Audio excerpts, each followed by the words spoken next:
오늘 성경 말씀은 두 군데 발췌를 했는데요. 먼저 데살로니가 전서 5장 16절에서 18절 함께 읽겠습니다.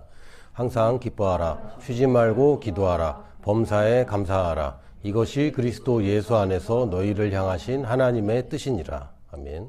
또 빌립보서 4장 4절에서 7절 함께 읽겠습니다. 주 안에서 항상 기뻐하라. 내가 다시 말하노니 기뻐하라.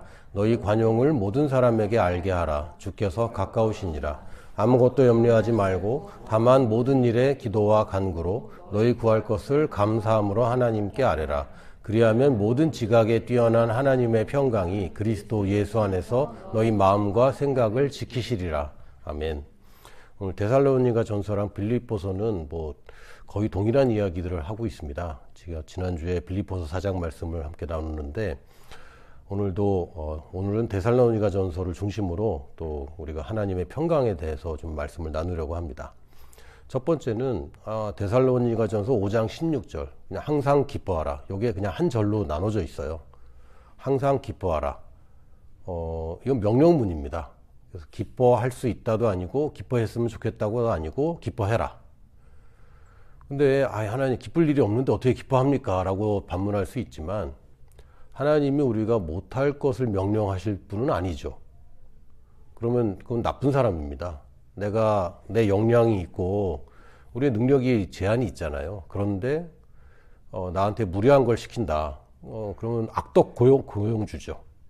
그렇게 하면 안 되는 거예요. 근데 하나님이 뭘 나보고 하라고 그랬으면 우리의 태도는 이건 내가 할 수 있는 거고 내가 하면 나한테 좋은 거구나 라고 받아들이는 게 맞습니다.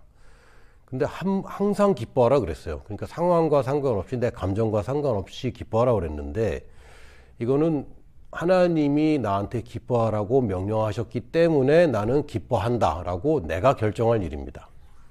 기쁠 일이 생기게 해 주시옵소서라고 할 게 아니라 항상이라 했으니까 조건과 상관없이 일단 내가 기뻐하는 게 맞는 거죠.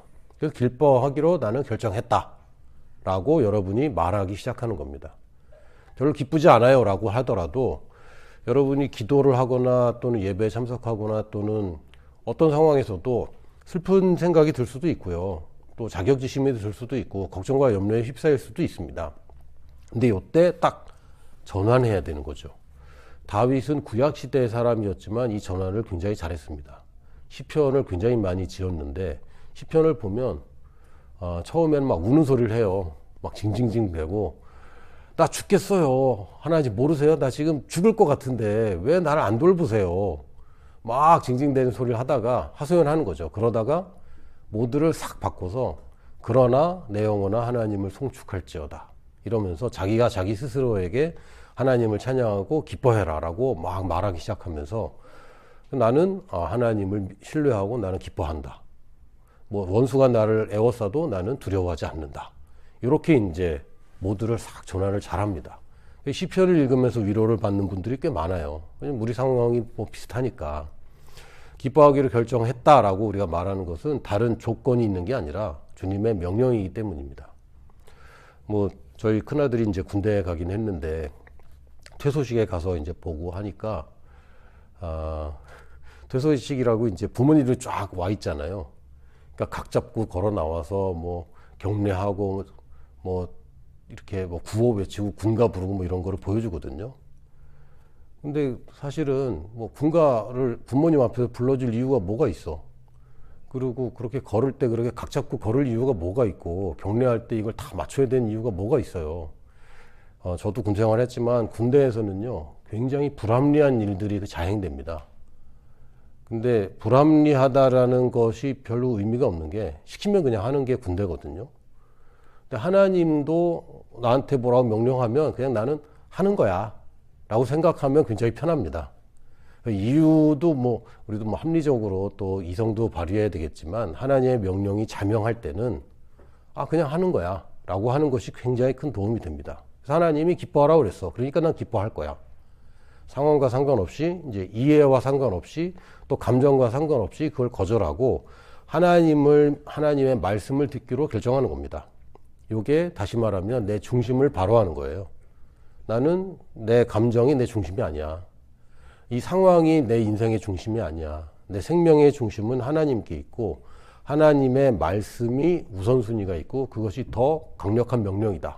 그러니까 나는 지금 내 감정과 상관없이 항상 기뻐하기로 결정했다라고 중심을 바로잡는 겁니다. 그리고 실제로는 이 감정이나 생각은 다 혼에 있는 겁니다. 그리고 혼은 늘 바뀌어요. 울다가 웃기도 하고 웃다가 울기도 합니다. 기분 좋았다가 나쁘기도 하고요.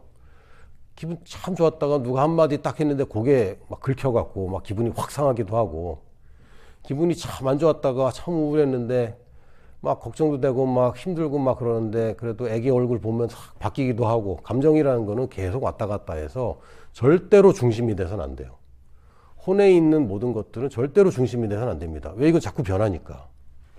내 속사람은, 다시 얘기하면 영인 나는, 육신인 내가 아니라 혼으로 생각하는 내가 아니라 영인 나는, 진정한 나라고 할 수 있는 이 나는 하나님의 말씀을 접하면 무조건 기뻐하게 돼 있어요. 마치 갓난아기가 엄마 보면은 좋아하죠. 갓난아기 혼자 있다 엄마 오면은 싫어하는 아기 제가 본 적이 없습니다. 무조건 좋아해요. 무조건. 그러니까 뭘 해서가 아니라 그냥 무조건 좋아하거든요. 어른들은 자꾸 조건이 생기는데 아이들은 엄마 보면 그냥 좋아요. 엄마 없으면 당연히 싫고 그냥 그런 겁니다. 마찬가지로 내 속사람은 우리가 잘 알아야 돼요. 내가 지금 마음이 우울하고 그런데 내 속사람은 하나님 말씀을 기뻐해. 그럼 나는 하나님 말씀으로 다시 돌아가기로 결정하는 겁니다. 그럼 나는 기뻐하기로 결정했다라고 말하는 거예요. 기쁨이 안 생겨요. 이런 것 때문에 기분이 안 좋아. 자꾸 우울한 얘기 하지 말고, 그럼에도 불구하고 나는 기뻐하기로 결정했다라고 말하고, 기뻐하기로 결정합니다. 기뻐한다고 뭐 하하하 웃으라고 그랬습니까? 뭐 어쩌겠습니까? 뭐 사람들 앞에서 노래를 하라고 그랬습니까? 다른 게 아닙니다. 그냥 기뻐하기로 결정했다라고 말하기만 하면 됩니다. 그러고 나서 쉬지 말고 기도하라 그랬는데 어떻게 쉬지 않고 기도해요? 그러니까 이 번역도 좀 어렵긴 한데 이건 끊임없이, 그러니까 공백을 갖지 말고 기도하라는 얘기입니다. 어떤 목사님한테 얼마나 기도를 하세요? 그랬더니 자기는 30분 이상 기도해 본 적이 없대. 그래서 그래요? 그랬더니 바로 이어서 그런데 30분 이상 기도를 안 해본 적도 없대요. 사실 기도를 오래 하고 크게 하고 많이 하고 보다 더 중요한 것은 기도를 안 하는 그 기간을 없애는 겁니다. 다시 얘기하면 하나님과 동행한다고 얘기할 수 있는데, 기도해야 되겠다라고 마음 먹는 건 아빠랑 얘기해야 되겠다라는 것과 똑같습니다. 물론 저희 돌아가신 아버지도 완벽한 분은 아니셨고, 또 우리가 살면서 육신의 아버지한테 상처받은 게 많다 보니까 하나님 아버지에 대해서도 이렇게 딱 마음이 안 올 수도 있는데, 하나님 아빠는 우리 육신의 아버지랑 완전 다른 분입니다. 이건 완벽하신 분이고요. 좋은 아빠가 되기를 원하지만 못하는 인간들과 다르게 그분은 좋은 아빠입니다. 처음부터 좋은 아빠셨고 지금도 좋은 아빠고 앞으로도 계속 좋은 아빠예요. 저도 자녀가 넷이 있다 보니까 좋은 아빠가 되는 게 제 인생에서 굉장히 큰 가치가 있거든요. 제 우선순위에 굉장히 높은 부분을 차지하고 있는데, 좋은 아빠는 도대체 어떤 아빠일까 곰곰이 생각해 봤어요. 일단은 통하는 아빠여야 된다라고 생각합니다. 아빠가 좋은 분인데 나랑은 말이 안 통해.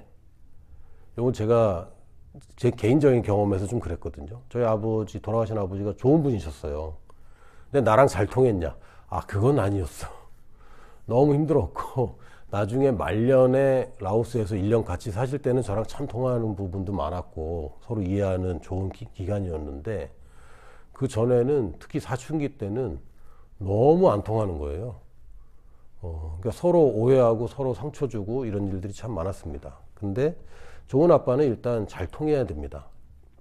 어제도 저희 딸 중에 하나가 교우 관계 때문에 이제 좀 복잡한 거예요.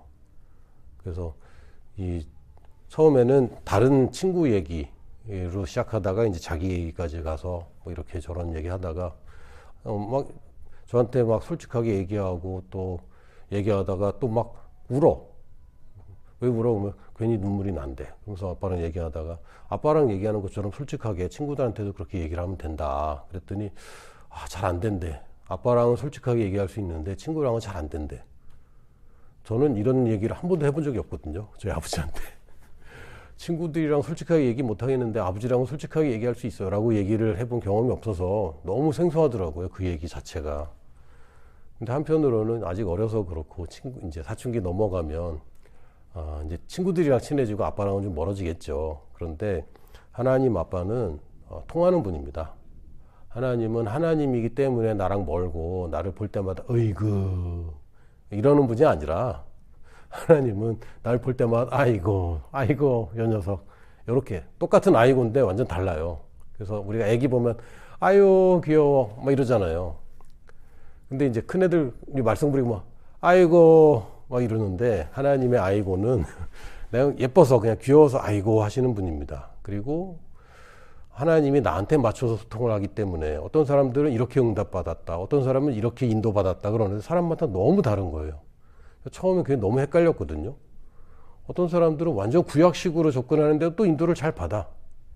그걸 뭐 그냥 얘기로 양털 널기 뭐 이렇게 표현하기도 합니다. 기드온이 양털을 널어놓고 젖게 해주세요, 젖지 않게 해주세요, 하나님 뜻이면 젖게 해주세요, 하나님 뜻이 아니면 이슬에 맞지 않게 해주세요, 뭐 이렇게 하나님을 시험하는 그런 것들이 나오는데 그건 구약시대 때 기드온만 그렇게 한번 했던 거고 그걸 추천하는 방법이 절대 아닙니다.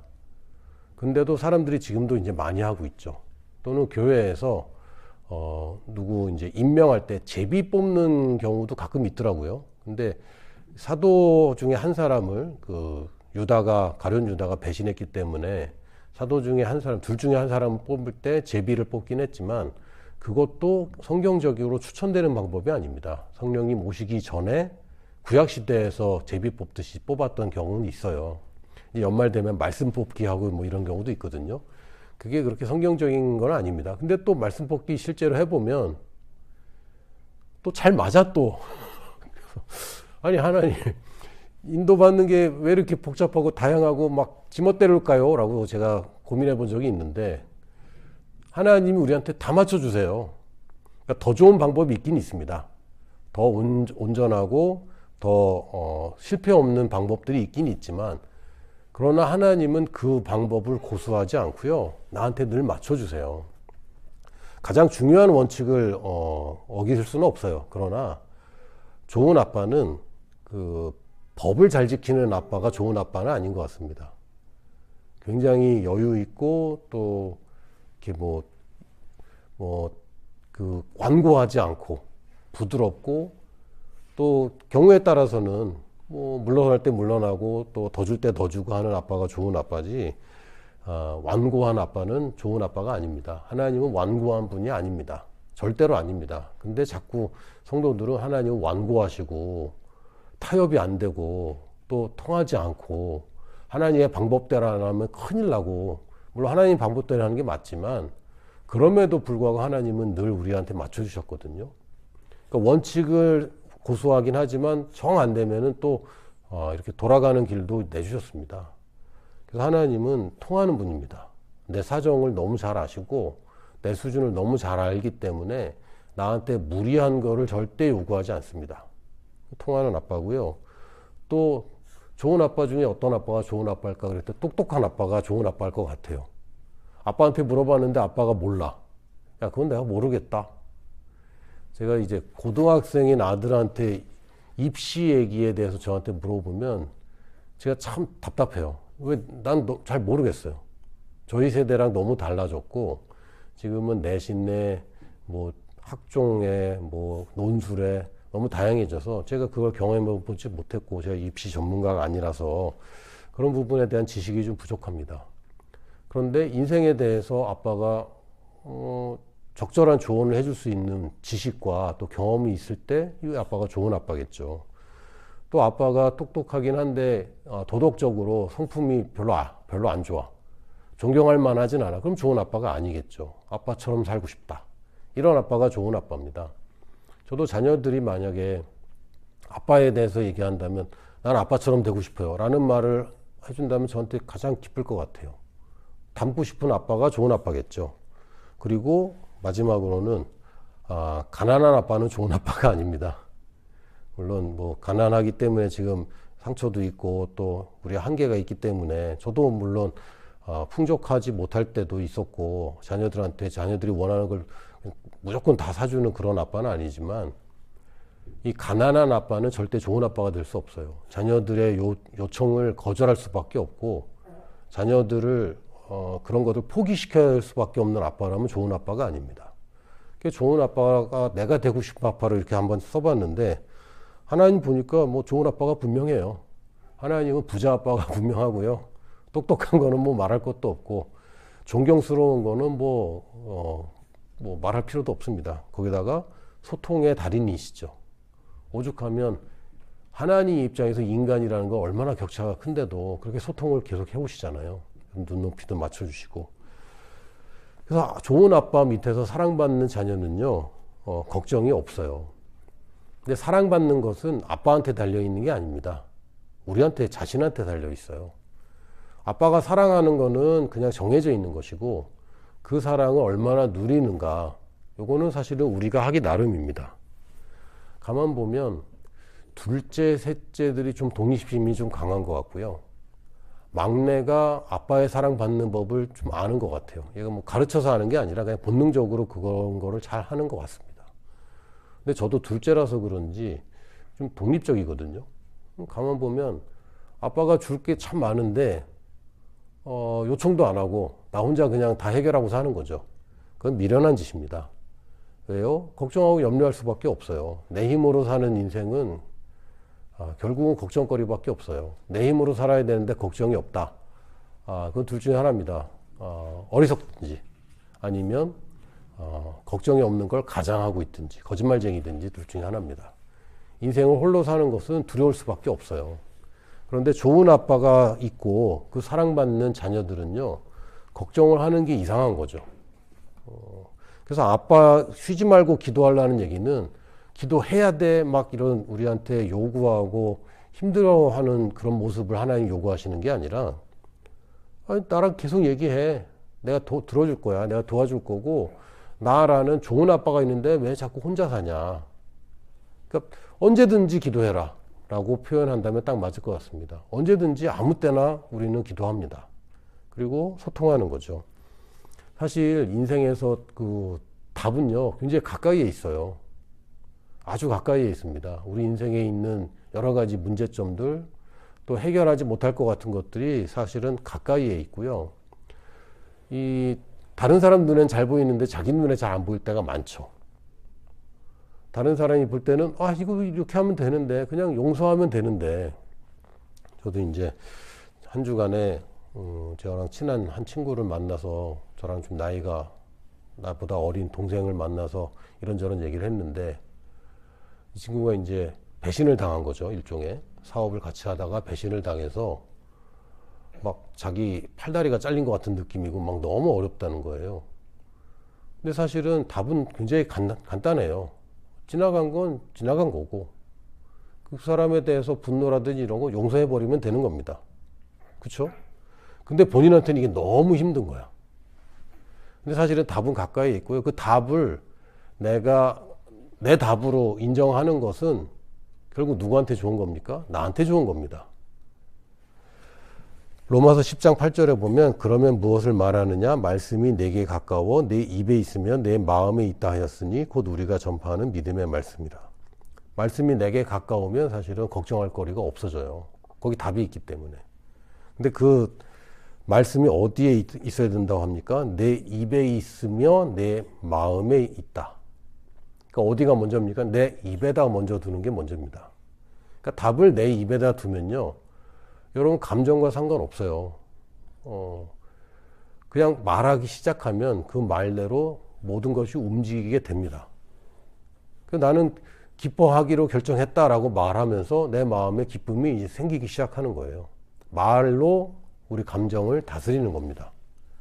그래서 나는 걔 때문에 너무 힘들고 화가 나고 생각만 하고 화가 나고 이렇게 말로 계속 나의 그 쓴뿌리를 계속 키워가는 게 아니라, 그러나 나는 용서했다. 나는 잊어버렸고 나는 앞을 보고 산다. 이전 것은 지나갔으니 보라 새롭게 되었도다 라고 말하기 시작하는 겁니다. 감정과 상관없이. 말하고 싶지 않지. 근데 하나님 명령했으면 말하기 시작하는 겁니다. 그럼 그게 답이에요. 그러면 내 인생의 변화가 시작됩니다. 그래서 우리의 문제점을 막 가지고 고민하는데 거기에 해답이 되는 말씀을 발견하면 이미 다 해결된 것과 마찬가지예요. 그 말씀을 이제 내 입에 두기만 하면 됩니다. 해답을 갖고 있게 돼요. 그럼 문제가 없는 거죠. 그 비가 오고 밖이 막 어둡고 나는 저기까지 가야 되는데 우산은 없고 어떡하지? 근데 해답은 내 자동차가 있으면 해답이 되죠. 차 타고 가면 비 안 맞거든요. 그 해답은 가까이에 있습니다. 근데 내가 그걸 깨닫지 못하고 자꾸 헤매고 있는데 나한테 차가 없더라도 아빠한테 차가 있잖아요. 그 아빠한테 태워다 달라고 그러면 되지. 저희 아이들이 아빠를 너무 잘 믿어서 가끔은 아빠 나 늦었어. 어떡하란 얘기죠? 태워다 달란 얘기죠. 아빠 비가 많이 와. 뭐란 얘기죠? 데려오란 얘기죠. 아빠 나 지금 학원 끝나는데 비가 많이 오네. 뭐죠? 아빠 와라 빨리 요청하는 거죠. 그럼 좋은 아빠는 어떻게 할까요? 비 맞고 오라고 할까요? 네 힘으로 해결해라. 우산을 안 가져왔으니 네 책임이다 이럴까요? 아니죠. 데리러 가는 거죠. 그래서 쉬지 말고 기도하라는 얘기는 야 언제든지 전화해. 언제든지 전화해서 아빠한테 요청해라 이런 얘기지 율법적으로 종교적으로 기도 많이 해야 돼 이런 얘기가 아닙니다. 근데 자꾸 우리 기도와 말씀하면 자꾸 죄책감이 들어. 아 기도 많이 못했는데 아 말씀 안 읽었는데 말씀 고백해야 되는데 자꾸 이렇게 죄책감이 든다면 지금 좋은 아빠가 아니라 또 재판하는 아빠 또 비판하는 아빠로 우리가 잘못 알고 있는 겁니다. 그럼 아빠는 좋은 분이에요. 근데 이제 기뻐하기로 결정하고 아빠랑 얘기하다 보면 하나님의 말씀으로 돌아가 보면 감사할 것밖에 없구나 라는 결론에 도달하게 됩니다. 그래서 이 순서를 항상 기뻐하라, 쉬지 말고 기도하라, 범사에 감사하라 이렇게 데살로니가 전서 5장 16절에 18절에 얘기했고요. 빌립보서에서는 주 안에서 항상 기뻐하라, 내가 다시 말하노니 기뻐하라. 또 아무것도 염려하지 말고 다만 모든 일에 기도와 간구로 너희 구할 것을 감사함으로 하나님께 아뢰라 이렇게 표현했습니다. 그래서 내가 이미 구한 것은 좋은 아빠잖아요. 내가 기뻐하기로 결정했고 그러다 보니까 내가 하나님 말씀으로 돌아가야 되겠다. 말씀의 해답을 찾았으면 내가 구한 것은 받은 줄로 믿으라 그랬으니까 나는 이미 받은 것과 이건 해결된 거네. 그럼 이제 감사할 것밖에 없는 거죠. 과거에 여러분의 아픔도 있고 과거의 상처도 있고 과거의 고통들이 있습니다. 그런데 그것이 지금도 존재하느냐? 이미 존재하지 않습니다. 이미 없어요. 그런데도 그걸 내가 상처를 싸매고 있는 것은 스스로에게 못할 짓입니다. 이제 그만하셔야 돼요. 그래서 과거를 올바로 해석하는 거예요. 그때 내가 이렇게 실수했다. 자기 잘못은 자기 잘못으로 그냥 인정하는 겁니다. 그 잘못했던 내가 지금의 나랑은 다른 거죠. 그러니까 내가 그때 실수했다. 내가 그때 뭘 몰랐다. 이렇게 했어야 되는데 이렇게 돼버렸구나. 또는 그 사람이 잘못했어도 뭐 잘못한 사람이 있겠지만 그 사람이 나한테 이런 짓을 했구나. 근데 그거 다 지나갔다. 이미 그 일을 지나가고 그 일의 결과가 여전히 남아있지만 이제는 나는 그걸 해결할 능력을 갖고 있어요. 더 이상 여러분 상처를 안고 상처를 보호하고 상처를 간직할 필요가 없습니다. 그래서 과거를 올바로 해석하고 미래에 대한 믿음을 제대로 갖는 것. 요셉이 자기 아들의 이름을 지을 때 잊었다라고 지었어요. 왜 잊었다라고 지었냐면 자기 형들이 자기를 죽이려고 그랬거든요. 근데 가만 생각해 보면 저는 뭐 형이 한 분밖에 안 계시고 형님이 착해요. 저는 제가 못됐고 형님이 착합니다. 그래서 형님을 제가 못 살게 군 적이 많은데 못된 형이 10명이 있어. 와 끔찍하다. 이복 형제가 10명이야. 지금 심각하지 않아요? 근데 그 형들이 날 미워해. 그나마 장남이나 뭐 이렇게 그래도 너무 어리니까 장남이 보기엔 아들뻘이거든요. 그러니까 뭐 그런가 보다 하는데 다른 형들은 너무 무서운 거죠. 근데 그 형들이 진짜 나를 죽이려고 했어요. 뭐 대충 뭐 협박하고 끝난 게 아니라 죽이려고 했는데 못 죽인 거죠. 그리고 노예로 팔아버렸어. 그럼 이 상처가 있겠어요? 없겠어요? 있을 수밖에 없죠. 그래서 애굽에서 가진 고생 다 했잖아요. 노예로 팔리다니. 노예로 팔리는 거는 그러면 그거는 너무 힘들잖아. 지금 여러분 뭐 직장 생활 노예처럼 하시는 분 계실지 모르지만 노예처럼이 아니라 그냥 노예입니다. 이거는 너무 고통스럽죠. 그런데 열심히 했는데 결과가 뭡니까? 모함을 받아서 감옥 가고, 감옥에서 그 가진 고생을 하다가 결국에는 성공했죠. 근데 나중에 곰곰이 생각해 보니까, 나중에 생각했는지 원래 생각했는지는 뭐 성경에 나와 있진 않지만, 이 요셉이 과거에 대한 해석을 너무 잘합니다. 형들을 만났을 때 나중에 형들한테 뭐라 그러냐면, 형들은 엄청 두려워했어요. 와, 제가 나한테 복수하겠구나. 근데 요셉이 전혀 그런 내색 없이 형들을 위로해 줍니다. 형들을 위로하면서 형들 걱정하지 말아라. 그러면서 우리 가족을 살리기 위해서 하나님이 나를 먼저 이 땅에 보내셨다. 과거를 어떻게 해석한 거죠? 하나님이 날 총리 만들려고 이 길을 걷게 하셨구나. 그리고 미래는 뭐죠? 나 때문에 하나님이 우리 가족을 다 보존하셨구나. 이 과거를 올바로 해석하고 미래에 대한 믿음을 장착하면 사실은 감사할 일밖에 없어요. 불평불만이나 비교하고 그런 건 의미가 없습니다. 비교하면 무조건 패배합니다. 비교를 할 때, 내가 누군가를 비교할 때는요, 내가 왜 또 패배하는 짓을 하고 있어? 비교하는 것 자체를 이제 그만하셔야 돼요. 비교하면 패배할 수밖에 없어요. 비교했는데 내가 승리했다. 그걸 잘 모르고 하는 소리입니다. 비교했더니 내가 기분이 좋아졌다. 이거 교만에 빠진 거고요. 교만은 패망의 선봉이라고 했습니다. 그러니까 어차피 패배예요. 그러니까 이거는 비교는 절대 하면 안 되는 거예요. 근데 과거를 잘 보고 미래에 대한 믿음을 가지면 뭘 비교합니까? 하나님이 나와 함께 하시고 하나님이 나에 대한 계획이 지금 성취되고 있는데, 진행되고 있는데, 그럼 감사할 것밖에 안 남아요. 이 과거를 잘 보고 미래를 잘 보는 것은 결국은 남다른 안목과 통찰력을 갖는 거고요. 이 사람이 탁월한 선택을 하고 탁월한 인생을 살 수밖에 없습니다. 그러니까 안목이 남달라. 저는 이런 사람 너무 부럽더라고요. 안목이 남달라서 옷에 대한 안목이 남다른 분들이 가끔 있어요.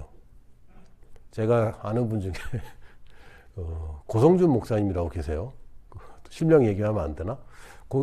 수원 하나교회 담임 목사님이신 고모 목사님이 계십니다. 제 고모는 아니고 그냥 고성준 목사님 계시는데, 이분이 말 잘해야 됩니다. 우리가 보는 외견과는 좀 다르게 옷을 잘 고르세요. 그래서 옷 고르는 걸 잘 골라주셔. 저랑 같이 미국에 잠깐 갔을 때 싸게 판 아울렛에 잠깐 간 일이 있는데, 고 목사님이 제 옷을 골라주셨어요. 그게 지금 제가 입고 있는 요겁니다. 물론 돈은 내가 냈죠. 안목이 남달라서 고 목사님이 골라주는 옷은 입을만 해. 원래 아울렛 가면은 내 마음에 속 드는 거 찾기는 쉽지 않단 말이에요. 왜? 팔다 남은 거니까. 근데 고 목사님이 골라줬는데 사람들도 다 좋다고, 제가 지금 이걸 몇 년쯤인지 모르겠어요. 좀 마음에 듭니다. 이런 안목 있는 사람들은 참 곁에 있으면 너무 좋죠. 그리고 통찰력 있는 사람들, 뭐 예를 들자면 워렌 버핏, 이 사람하고 점심 한 끼 하려고 막 수천만 원, 수억 원 쓰잖아요. 왜? 통찰력 있는 한마디가 인생에 얼마나 도움이 됩니까? 근데 어떤 사람이 이렇게 되느냐? 감사를 많이 하는 사람이 남다른 안목과 통찰력을 갖게 됩니다. 그럴 수밖에 없어요. 왜? 과거에 대해서 긍정적인 해석을 하고 미래에 대해서도 굉장히 믿음으로 살고, 이런 사람들이 좋은 것을 보는 눈이 있는 거죠. 나쁜 걸 보는 눈이 있는 사람들은 여러분 친하게 지내면 곤란합니다. 왜? 내 나쁜 것도 막 봐주고, 그렇게 큰 도움이 안 돼요. 교정도 필요하고 지적도 필요한데, 이런 안목과 통찰력이 있는 사람이 지적이 필요한 거지, 비판은 누구나 다 할 수 있는 거 아닙니까? 대안을 내놓지 못할 뿐이지. 그러나 이 안목과 통찰력이 있는 사람은 대안을 갖고 있고요. 남다른 시각을 갖고 있어서 이런 사람들은 계속 만나고 싶고 보고 싶어요. 이런 사람들하고 가까이 있으면 내 인생에 엄청난 도움이 됩니다. 근데 어떤 사람이 이렇게 되느냐? 결국 감사로 들어가면 이런 능력이 키워집니다. 결국에는 항상 기뻐하라. 기쁘지 않은데 기뻐하라고. 힘드네. 쉬지 말고 기도하라. 또 기도하라는 얘기네. 범사에 감사하라. 근데 지금 불만이 많은데 감사할 걸 더 찾아야 되네. 이렇게 들어가면 하나님이 지금 나한테 엄청 좋은 거를 제시하시는데 또 잔소리네 이렇게 들어가는 거거든요. 그게 아니라 나 기뻐하기로 결정했어. 나는 아빠와 얘기하면 답이 있어. 하나님의 말씀에 뭐라고 얘기했는지 찾아보자. 그러고 나서 내 문제에 대해서 말씀에 답을 찾고 나면 감사가 나올 수밖에 없고요. 이거를 반복하면 이것이 나의 태도가 되고 이 사람은 남다른 안목을 갖게 되는 겁니다.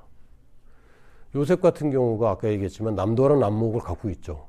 파라오가 꿈을 꿨는데 그걸 바로 해몽해 주잖아요. 아주 자신 있게. 그랬다가 안 되면 어떡하려고? 그리고 꿈 해몽은 함부로 해서는 곤란합니다.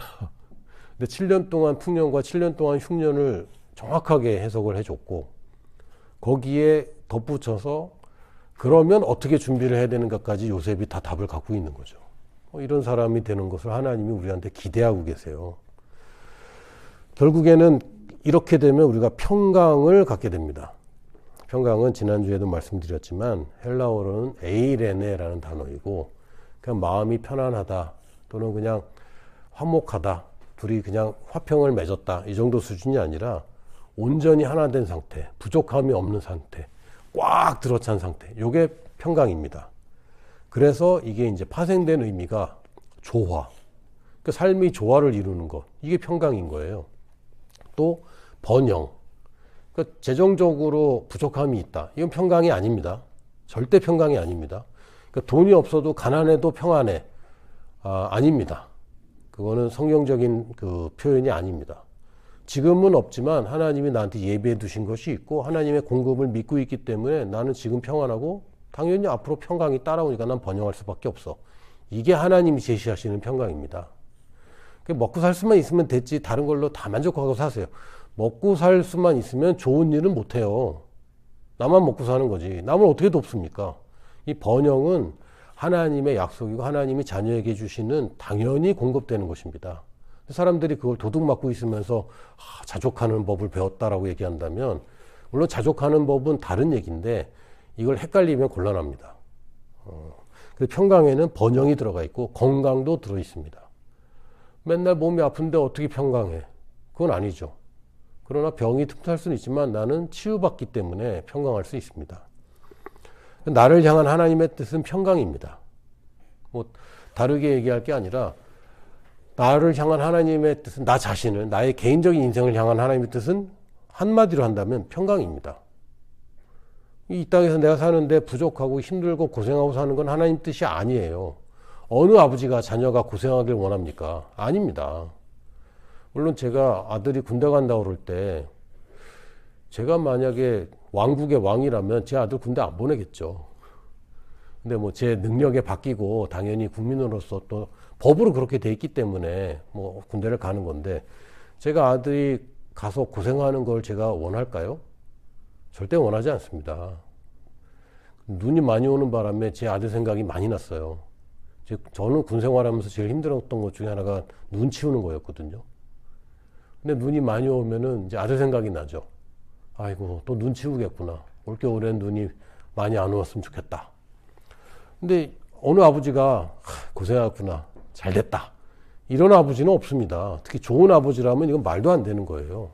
그래서 하나님이 나한테 지금 고통의 기간을 같이 괴로워하면서 같이 아파하면서 나와 함께 통과하고 계시는데 그럼에도 불구하고 기대하는 것은 이 고통을 겪으면 단단해질 거라고 기대하기 때문에 이걸 통과해야 되기 때문에 그래서 같이 통과하고 있는 것이지 절대로 나를 내버려 두는 게 아닙니다. 하나님의 나를 향한 계획은 평강입니다. 그리고 나를 포함한 이 세계를 향한 계획도 하나님은 평강입니다. 이게 되게 하기 위해서 하나님은 계획을 세우셨고 그 계획 중에 나도 있는 거예요. 그래서 나의 평강은 나만 평강한 게 아니라 내 옆 사람도 평강해지는 겁니다. 여러분 주변이 평강하지 않으면 여러분도 계속 도전받거든요. 집에 왔는데 부인이 마음이 안 편해. 그럼 남편은 어떨까요? 잘 됐다. 그럴 수가 없어요.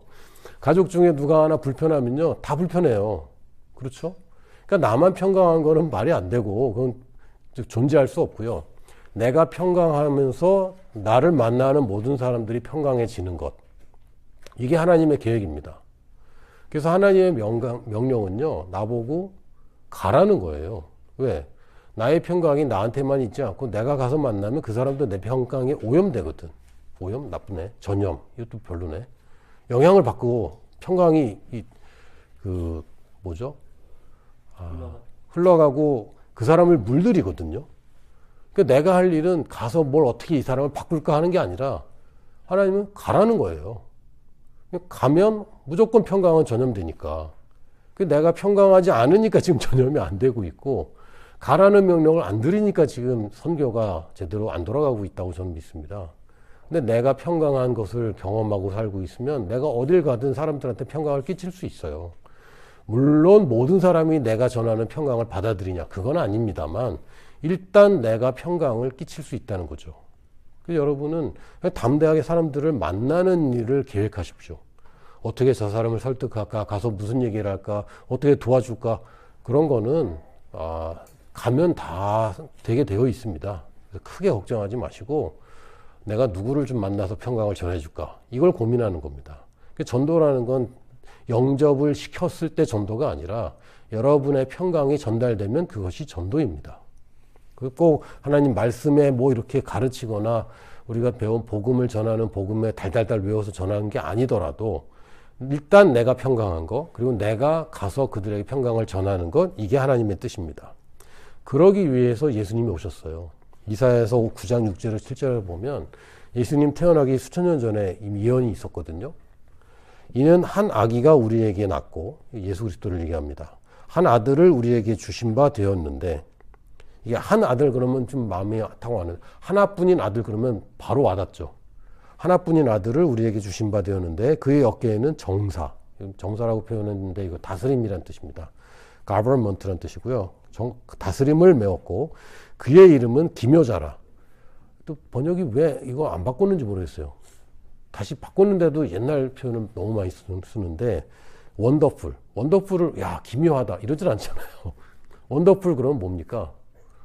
와 너무 좋다, 대단하다, 훌륭하다 이런 표현입니다. 그분은 원더풀하고 또 모사란 말 잘 안 쓰지 않습니까? 카운슬러. 그분은 아주 딱 보면 와 원더풀, 우리를 만족시킬 뿐만 아니라 대단하고 만족스럽고 너무 아름답고 좋고, 그런데 이분이 나를 상담을 너무 잘해주시는, 나랑 소통이 잘 되는 분인데 전능하신 하나님이다. 이 아들이 그런 분이다. 영존하시는 아버지라 평강의 왕이라 할 것입니다. 예수 그리스도를 뭐라고 부른다고요? 평강의 왕이라고 부른답니다. 이분이 옛날 표현으로 킹 왕짱 평강이에요. 그러니까 예수 그리스도 평강. 이분을 대표하는 한마디를 뽑는다면 평강입니다. 예수님이 뭐의 왕이라는 표현이 있습니까? 사랑의 왕이라는 표현은 사실 없어요. 예수님이 어떤 부분의 왕입니까? 다스림의 왕이다, 이런 표현 없습니다. 능력의 왕, 이런 표현 없어요. 예수님을 뭐라고 표현합니까? 평강의 왕이라고 표현합니다. 그러니까 예수님이 가장 돋보이고 이분이 우리들 가운데 가장 뛰어나다 하는 부분이 뭐였냐면 이사야서에 따르면 평강이었어요. 예수님이 그것 때문에 오셨고, 예수님 늘 인사하실 때마다 내 평강이 너한테 전한다. 하나님의 평강이 너희와 함께 있길 바란다. 사도 바울 서신서를 보면요, 은혜와 평강이 너희와 함께 있기를 바란다 라고 시작해서 그걸로 끝냅니다. 그러니까 모든 성경의 대부분의 성경이 서신서의 첫 마디와 끝마디가 은혜와 평강을 얘기합니다. 근데 우리가 평강 그러면 그냥 마음의 평안 정도로만 우리가 생각했기 때문에 그냥 그런가 보다 그랬는데 아닌 거예요. 이 평강은 하나님이 나를 향한 계획입니다. 그걸 위해서 우리가 기뻐하는 것, 기도하는 것, 감사하는 것, 요렇게 해서 내가 평강을 자꾸 늘려가는 거구나 라고 우리가 배웠습니다. 그래서 하나님께서 우리에게 원하시는 건 뭐라고요? 평강. 내 인생에 평강이 넘쳐서 나를 만나는 사람들이 그 평강이 전달되는 것, 이게 하나님의 계획입니다. 우리가 전도하는 것도 이거고 선교하는 것도 이거고, 우리가 삶의 인생은 평강입니다. 평강을 누리는 것, 여러분에게는 이미 주어진 것이기 때문에 이 방법적인 것만 여러분이 제대로만 한다면 이 평강은 누구에게나 하나님이 이미 주신 것입니다. 이 평강을 누리시고, 또 연말에 크리스마스 때문에 좀 이렇게 들뜰 수 있는데 들뜨는 건 좋은 거예요. 기쁜 거니까. 근데 성경적이지 않은 기쁨으로 만족하려고 하지 마시고 하나님의 평강에 여러분 집중하시기를 예수님 이름으로 축복합니다. 아멘.